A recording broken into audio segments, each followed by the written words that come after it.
ঝাজরা প্রজেক্টে অর্থাৎ ফরিদপুর দুর্গাপুর ব্লকে আমাদের প্রাক্তন প্রধানমন্ত্রী স্বর্গীয় ডাক্তার মনমোহন সিংজির স্মরণ সভা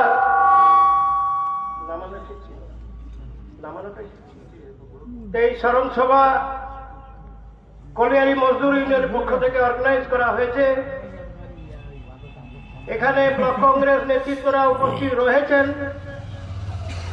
জেলা সভাপতি, মহিলা নেত্রী, INTUC general secretary Bankola area বালেশ্বরজি, ঝাজরা ইউনিয়নের ইবাদত আলী। আপনাদের অশেষ ধন্যবাদ। আপনারা খুবই নম্রতার সঙ্গে, শ্রদ্ধার সঙ্গে ডাক্তার মনমোহন সিংজির স্মরণ সভা পালন করছে। যদিও এই স্মরণ সভা সমালোচনার সভা নয়, তাহলেও কিছু কিছু কথা এসে যায়। ডাক্তার মনমোহন সিংজি 2 টার্ম সরকারে ছিলেন। 2 টার্ম সরকারের মধ্যে ইউপিএ 1 এন্ড ইউপিএ 2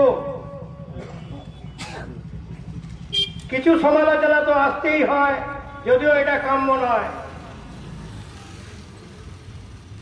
ভারতবর্ষের আর্থিক কাঠামো যে তলানিতে পৌঁছে গেছিল,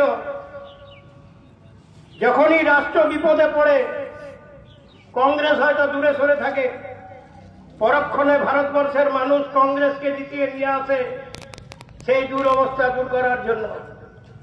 সেই আর্থিক কাঠামোকে মজবুত অবস্থায় ফিরিয়ে আনার যে ফর্মুলা ডাক্তার মনমোহন সিংজি, ইকোনমিস্ট মনমোহন সিংজি যে ফর্মুলা দিয়ে ভারতবর্ষের জিডিপিকে 7.6% নিয়ে এসেছিলেন প্রথম ইউপিএ গভর্নমেন্টে।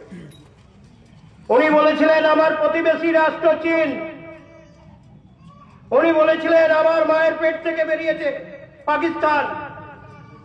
চীনের হাত ধরে ভারতবর্ষকে, হিন্দুস্তানকে হুমকি দেয়। চীন নাকি পরমাণু নির্ভরশীল রাষ্ট্র, গোটা পৃথিবীকে গ্রাস করবে। ভারতবর্ষের পরমাণু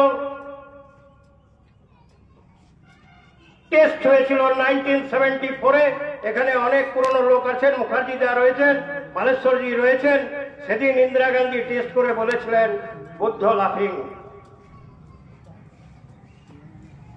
তো পরমাণু নির্ভরশীল রাষ্ট্রটি ভারতবর্ষকে মার্কিন যুক্তরাষ্ট্রের সঙ্গে আলাপ আলোচনা করে, প্রতিবেশী রাষ্ট্রকে উপেক্ষা করে ভারতবর্ষকে পরমাণু নির্ভরশীল রাষ্ট্রে পরিণত করেছিলেন ডাক্তার মনমোহন সিংজি। ইউপিএ গভর্নমেন্ট কোয়ালিশন গভর্নমেন্ট ছিল। সেই কোয়ালিশন গভর্নমেন্টকে 6 মাস ধরে হুমকি দিচ্ছিল পার্লামেন্টে যে কংগ্রেসের এই সরকারটাকে আমরা ছুঁড়ে ফেলে দেবো, গোটা বিশ্ব একদিন আমাদের হাতে আসবে, আমরা এই স্বপ্ন দেখছি। কংগ্রেস মার্জিত কথাবার্তা বলে কংগ্রেস বলেছিল ভারতবর্ষের মানুষ এবং আরো অন্যান্য রাজনৈতিক দল যদি ভারতবর্ষের মজবুতি এবং প্রতিবেশী রাষ্ট্রের কথা চিন্তা করে যে ভারতবর্ষকে মজবুত হতে হবে, তারা সরকার টিকিয়ে রাখবে। সেদিন আমাদের সহযোগী বন্ধু যারা ছিল তারা সমর্থন তুলে নিয়েছিল সরকারকে ফেলে দেওয়ার জন্য। কিন্তু সরকারকে নাম আমি লিখছি না, কারণ আমরা কিছুদিন আগে তাদের সঙ্গে সন্ধি করেছিলাম, বন্ধুত্ব করেছিলাম, জোট করেছিলাম। আজকে এই সমালোচনাটা মানায় না। তাই আমি বলছি যে সেদিন কিন্তু ফেলে দেওয়া যায়নি। কংগ্রেস মজবুতির সঙ্গে মনমোহনজি, ডাক্তার মনমোহন সিংজি সরকার চালিয়ে গেছিলেন, ভারতবর্ষকে পরমাণু নির্ভরশীল রাষ্ট্রে পরিণত করেছিলেন।